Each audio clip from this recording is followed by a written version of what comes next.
Okay, hi guys, this is Hangout 2 for Active Engage, looking at engaging the community. I just want to recap what we covered last week or last time. Basically, this is week 3 into the term, and in the first first 2 weeks, you should have introduced the idea that you're going to run some sort of an event.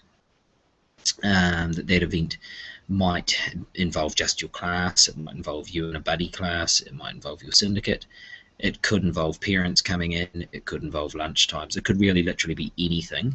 A really good idea to have a purpose for your event, and that purpose might not be just to put on an event for fun. That there might be some other stuff to do with maybe promoting something, promoting a school event or another thing that's happening at the school, promoting a product. It might be that you're just wanting to raise awareness for an issue, and so you might put on a little tournament and use that tournament as a way to put posters and things up around some other event. Much the same way in real world that happens. Okay, so basically you've looked at some challenge events. So the kids have all tried these funny little events, and you've asked them, maybe this would be one that could work, maybe this could work, how might that work? And so the purpose of the next 2 weeks is to perhaps pose another type of event that they could consider. So if you run a challenge event, it's very much a bit of fun and a bit of a laugh and a little bit silly, probably in the class or in the school. The other option is that you run something more like a sports tournament. So we'll just have a look. I'll get on the screen here. Okay, so if we go into Hangout 2, we're looking at sports style events. I've just put on a little recap about what to expect by week 3. That you should have explored the idea that there are some stakeholders in any event. There is usually some sort of community benefit, so the city council or the school has some vested interest in people providing events. There's also some personal interest, so some just fun for the participant, and there's often some financial interest from a product or a sponsor for an event, and somehow you want to simulate that. So your final event might involve some fake posters for a product that you've created or you've dreamt up, or you might have actually gone over the road to your local shop or something like that and asked if they would mind if your kids could promote things in the form of an event. But you want to get the kids to realise that when they put on an event for any kind, that it's serving 3 purposes. 1 for the participant, 2 for the community, and often there's a 3rd group who are actually funding the whole thing. And so you're trying to make it real. This is what's happening in the real world in terms of sports marketing and event marketing, and that's where the jobs are in this area. So we want to start to introduce the idea that if they don't like the idea of just some fun, silly little challenge type event that they run at lunch times or they challenge the class, they could in fact run something that looks more like a sports tournament. So the idea is that they choose a game, a basic game. We'll talk about 3, and I probably would actually just tell them, hey, here's 3 options, let's pick one and go for it, because you haven't really got time to explore heaps and heaps. So what I would do is look at endball. So here's endball. It's basically endball is a bit like bench ball. You have 5 kids against 5 kids. They throw the ball to each other. They're not allowed to run with the ball while they're throwing it, while they've got it. And you score a point by having the ball caught by one of your players who's standing on the end line. Okay, so you score pretty much the same way that an American football game would score. I play a drop ball as a handover, and I also play that I let the players run until they are tagged, and then once they're tagged they have to pass it pretty quickly. Okay, in round 2, if you wanted to go through, you could stop at round 1 and just say this is the game, let's get good at it. But if you wanted to progress it and come up with some rules that you want to refine and maybe look towards would any of these rules work in your tournament, then here's a few options. You can designate zones on the end zone, so maybe the corners are worth 2 points and the middle's worth 1 point. You can ask the stronger team, perhaps any team that's winning by 3 has to then score with a bounce pass, so no longer can they do these sort of lobby rainbow passes to score a point. You can make it that if someone catches the ball on the end zone and scores the point, that they have to stay on the end zone, pretty much the same way that bench ball works. You could allow only one team to run with the ball so that you're staggering things a little bit. Maybe that's something you would introduce in your tournament, so that if one team is winning by 3 points or something, they get the added challenge, I guess, of having to now no longer be allowed to run, so that you're continuing to play the game. It's still an interesting game, but thinking about what they learned in term 1, you've introduced a new rule to keep the element of participation interesting for both teams.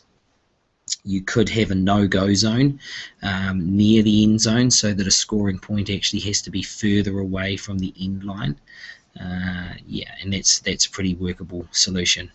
Okay, and then ultimately, if you wanted to, you could go all the way through to chalk ball, which is a real sport. Chalk ball, you need to create some nets, and you they're more like a crazy catch, and you score, instead of it being caught by a player, you score by throwing the ball at the crazy catch and then having it hit the ground. So if it doesn't hit the ground, if the other team catch it, that you continue to play. The game itself, chalk ball, is really fascinating. It's worth having a good look, and there's a lot more rules than I've just said there. And it's probably easiest just to Google chalk ball. It's spelled TCHOUKBALL. Kirkwood Intermediate have chalk ball nets, real chalk ball nets, and so you could probably organise to get them over if you wanted to go ahead with chalk ball as part of a tournament.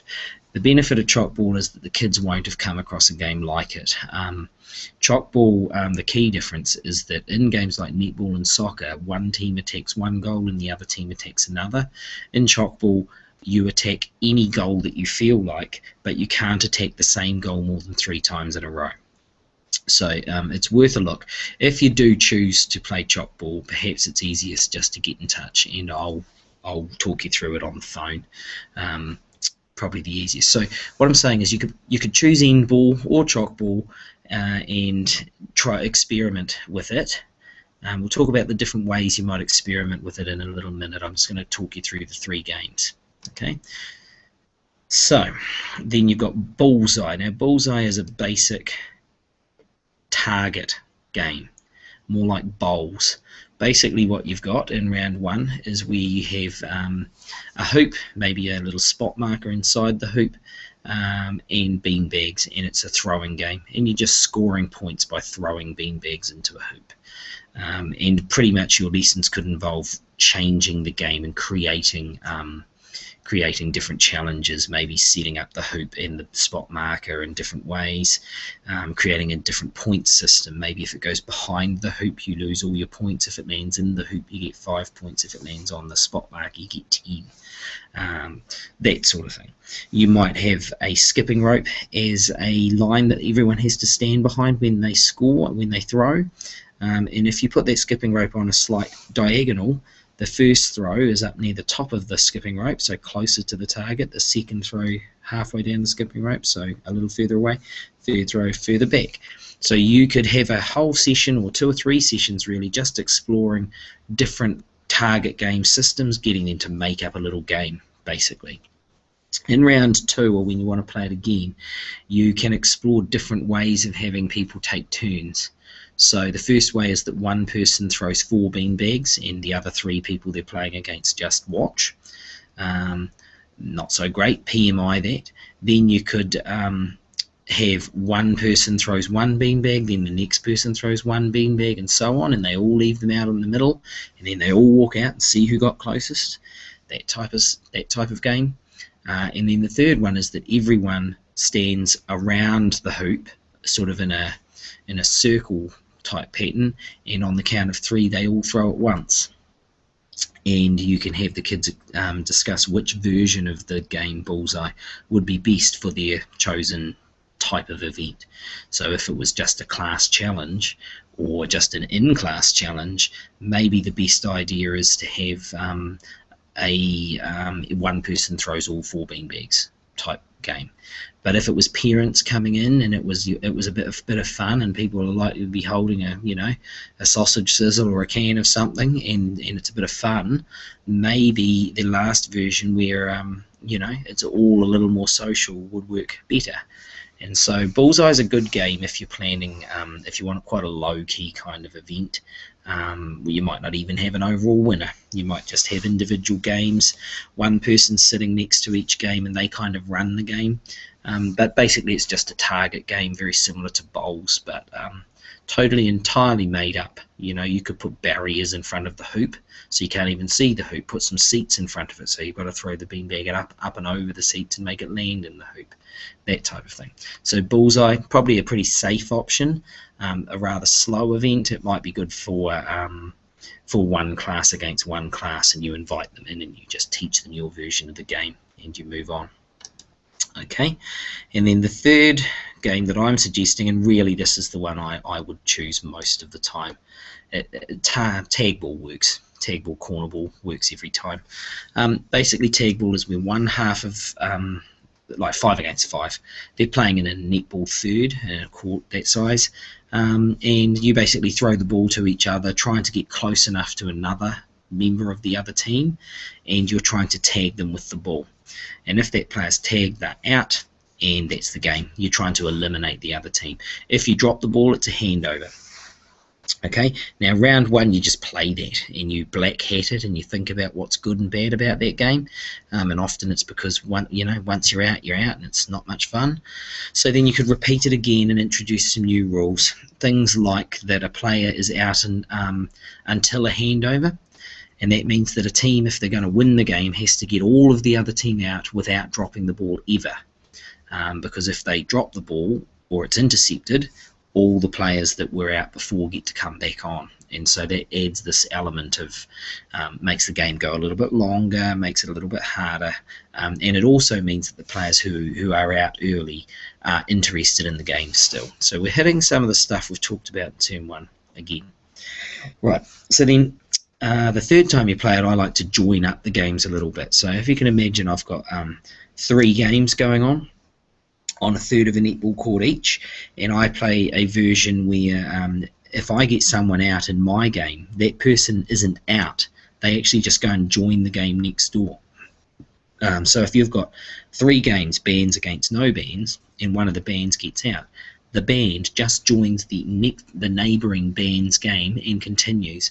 And all 3 games are connected because they all keep going until one of the games has no opposition.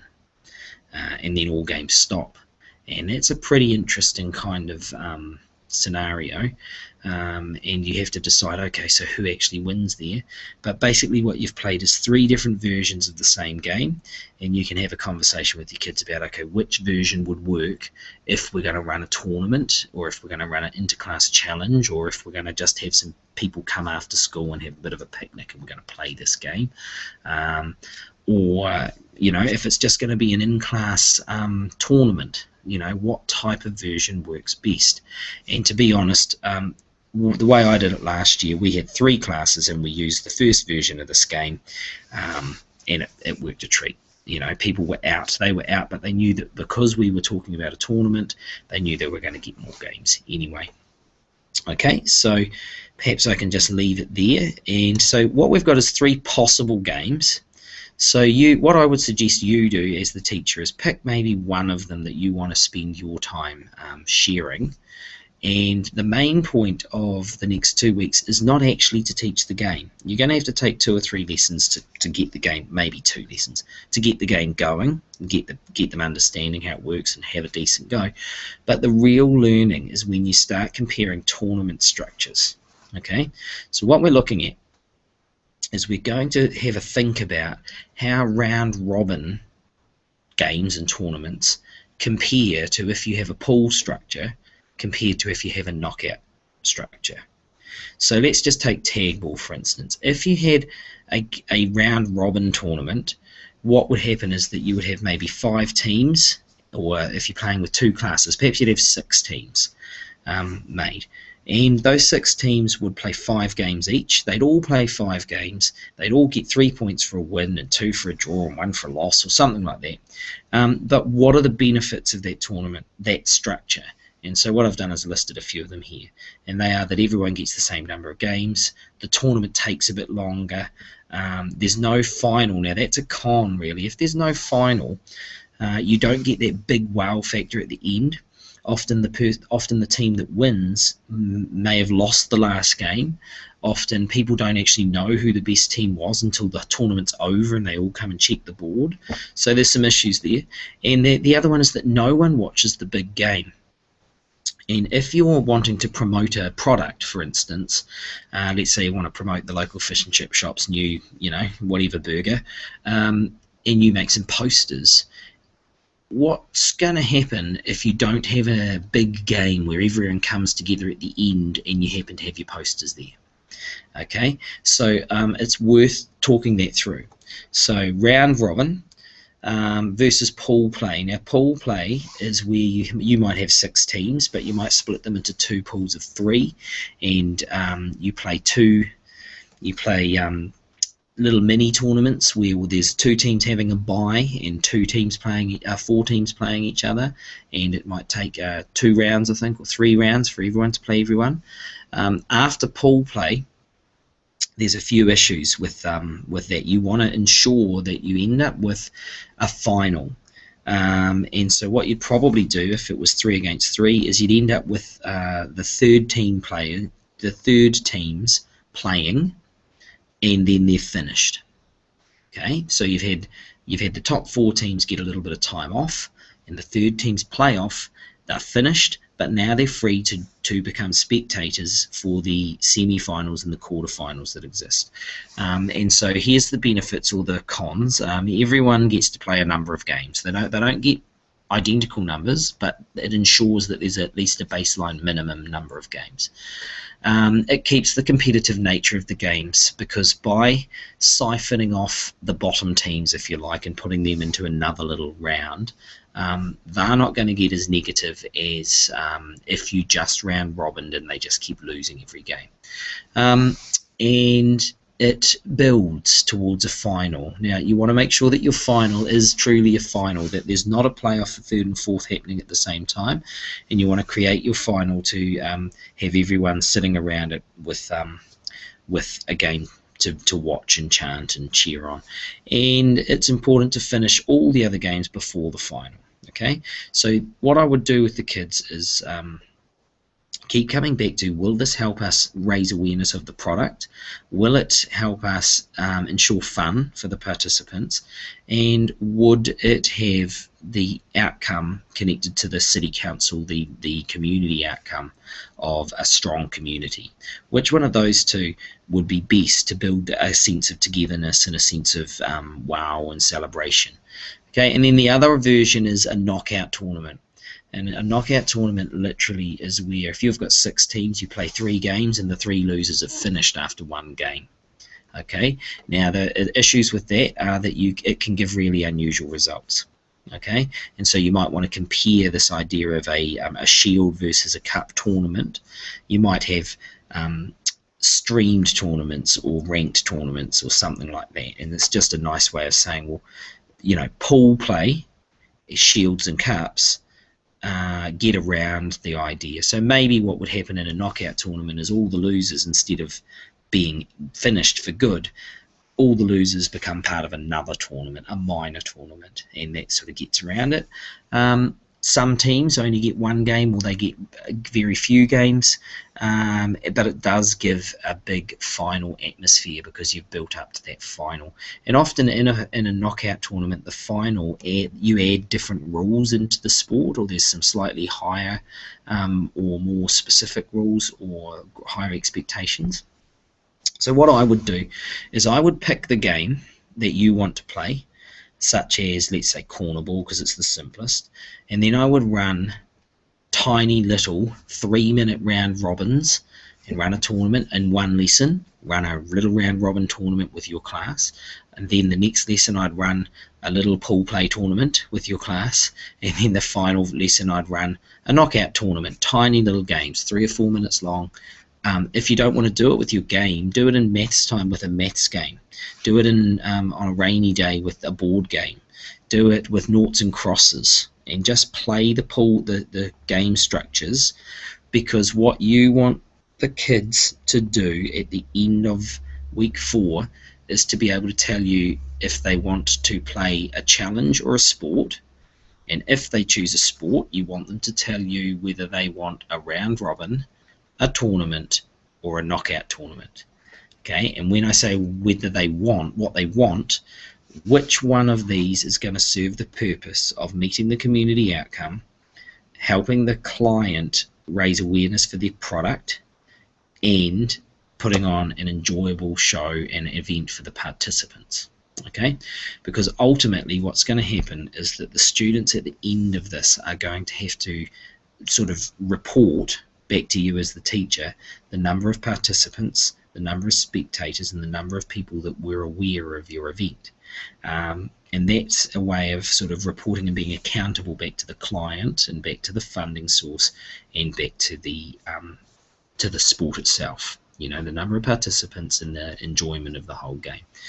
Okay, so I hope that makes sense. Now, if any of this really doesn't, I think individually you're better off having a phone call, because what's going to happen is, once your class has identified what they want to do, I'd like it if you could either make a little chart where they've got their decision, so they've maybe decided tag ball in a knockout tournament, if they could do a pro and con chart, a plus and minus chart of their event, or just talk into a video camera, and if they could send that to me, or a photo of your chart, if they could send that to me, or if you as the teacher could just let me know, because Hangout 3 I haven't written yet.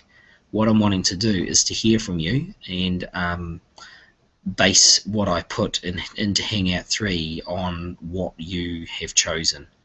Okay, so I hope that makes sense. So what you've done is, to sum it up, you've spent 2 weeks looking at challenge events and the type of low-end just participation and having a bit of fun, looking at that type of event that you could put on. You've now started to look at sporting type activities that you could put on, and you're making a decision. So at the end of week 4, you need to have decided on the game, what type of event, and really how many classes are involved. It might be just that it's your class and you're just going to do an event for your class, and you might invite another class to come and watch. You might have 2 classes and it's more like an interclass challenge. You might have a big thing where you invite parents to come along and you mingle with them and you actually involve them in the game. Or you might have a tournament where you just let the parents know that it's happening and they come along and watch. Or if you really have to, run some sort of tournament, and in terms of raising awareness, you might just be putting things in the newsletter at the end and raising awareness that way. Okay, I'll just make a note that I did say that I'd talk about the sporting context. You can do a normal sport. So you can do soccer, netball, basketball, volleyball, or kabaddi or something like that. The only thing I would do is modify the sport to reflect what you've taught in term 1 around participation. So what that would mean is that if you're doing soccer as a tournament, I would introduce a rule. So let's say you're playing 5 against 5 in a soccer tournament, and you're going to play a round robin style soccer tournament with your kids, and that's what they've chosen. What I would suggest that they also come up with is some tournament rules, and those rules might be something like, if one team is winning by 3, then the opposition continues to play, but they score 2 points for every goal they score from then on. Or if one team is winning by 3, their goal is shrunk using cones. Netball is a little bit harder. They might play some sort of drop-off rule. So if one team is winning by 10 or 5 or whatever you want to pick, they have to send one player off the field so that it becomes 6 against 7 off the court for the remainder of the game.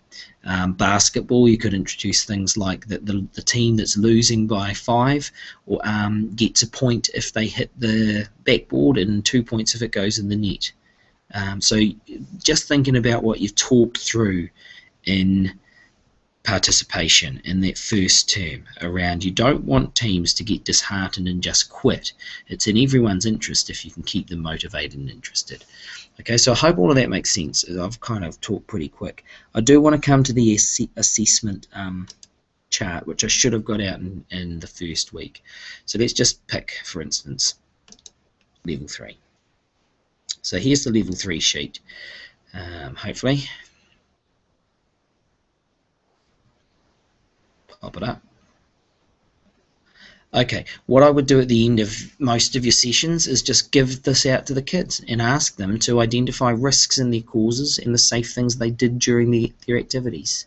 Okay, simple as that. Or it might be that they have participated in a cooperative or a competitive activity and they now have to describe how people acted. Okay, they probably haven't participated in a communal event, so they won't really be able to comment on D2 yet, but there might be some pressures that are happening. There might be some people getting angry. Identify the pressures that can influence the interactions with other people. So what you want to do is look at how does losing affect the way people act with each other? How does winning affect? How does being the referee? How does being told that you've got 2 minutes to go and the game's running out affect the way people behave? How does having a bye affect the way people behave? All of those things are pressures, okay?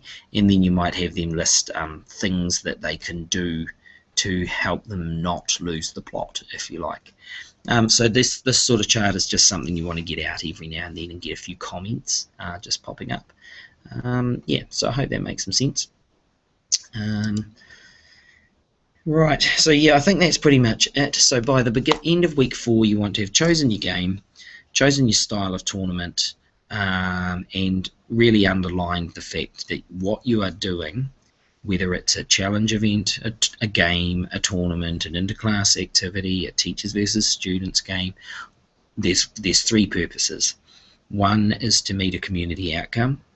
2 is to meet a client's needs, and that client is fictitious and you can make it up. It might be the Board of Trustees wanting you to raise awareness about the Sun Hat policy. It might be the shop down the road wanting you to raise awareness that Coke cans are $1 each or something on a Friday, not that you'd want to promote Coke. Or it might be that you want to promote some sort of behavioural change. So you might have an event that promotes slapping on sunscreen, or something suitable for this time of year, obviously, or, you know, locking your bike, or anti-bullying. It might all come in there. And then the other outcome is that the participants, you want the actual tournament to be good and fun and challenging for all members. Okay, so there's 3 outcomes, and at the end of this term, you want the students to be able to report and account for what they did in relation to those 3 outcomes. Okay, so I'll close the screen share down if I can. I can't quite remember. Oh, there we go. Okay, so it is a very different term to term 1. Term 1 was lesson by lesson. Term 2 is very much about working towards a big picture project at the end, something pretty impressive, something the kids will remember. It does feel big, but if you think about an event could be 1 class. It could be your class split into 4 teams, and you play 3 games in 1 lesson. Okay, and you could call it a tournament. You could play some sort of knockout structure like that. But I would encourage you to take a few risks and maybe take on something a bit bigger than that if you can possibly find a way to do it. It'd be really good if you're aiming for second to last week for your event, so that you give a week to reflect and account for the outcomes that you are aiming on and see if you actually met them. Remembering that what we're trying to do is not actually engage your community. We're trying to teach students how physical activity is used to engage and enhance a community. Okay, so that might mean that you do that, or it might mean that you simulate it, or it might mean that you just participate and connect with real life examples. But it's probably easier to simulate connecting with the community and point out that it happens in real life, and here's a few examples. Okay, so I hope that makes sense. I'm going to hang up now.